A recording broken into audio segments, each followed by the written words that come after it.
Now this is going to need 2 coats because it's not taking too well. So I'm going to just do that. But you really have to let it dry before you can put the second coat on there.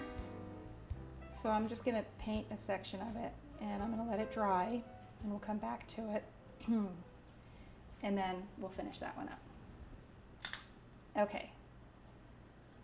But I want to show you how adding a luster dust to a texture brings out the texture even more.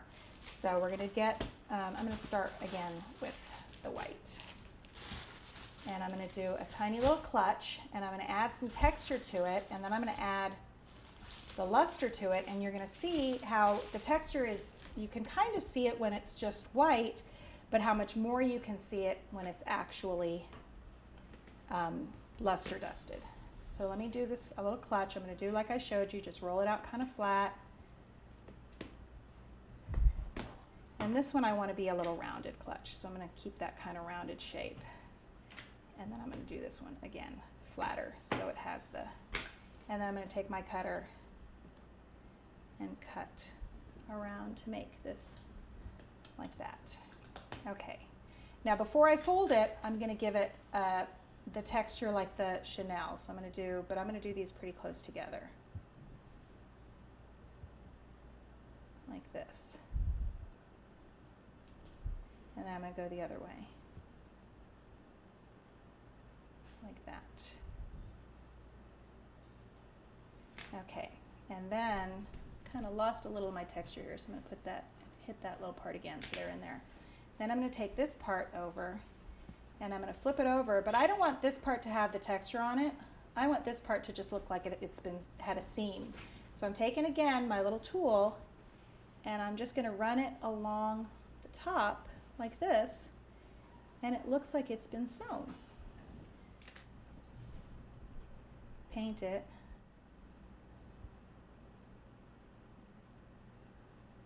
Pretty. Yeah, so it gives it a little bit more, the pattern really starts to pop when you add a color to it. Now you can also paint these if you want to. Okay, okay, so I'm going to put that there. And now I want to do, I'm going to put another full, actually I'm going to do a little, no, those are too big. I'm going to do this one. I'm going to put a little pearl right there, a little drugee right there. Now that's a really pretty little purse, but I want to add a little tiny, tiny, tiny pink rose to it. That would be on the front. And these are called rolled roses. And these take practice. So if you're going to do this, don't get frustrated if you start and they end up looking like spirals, because I swear the first 50 I did ended up looking like spirals. But you want them to look, basically you're going to take a roll like this, a snake, and roll it out like that, and then you're going to flatten it a little bit longer. And then you're going to flatten it like that. Now this is the tricky part. And I want to get my fingers right in where you can kind of go close up. Tell me where I'm in there. Are we good? Mm-hmm. Okay, so I'm going to take it and I'm going to start rolling it.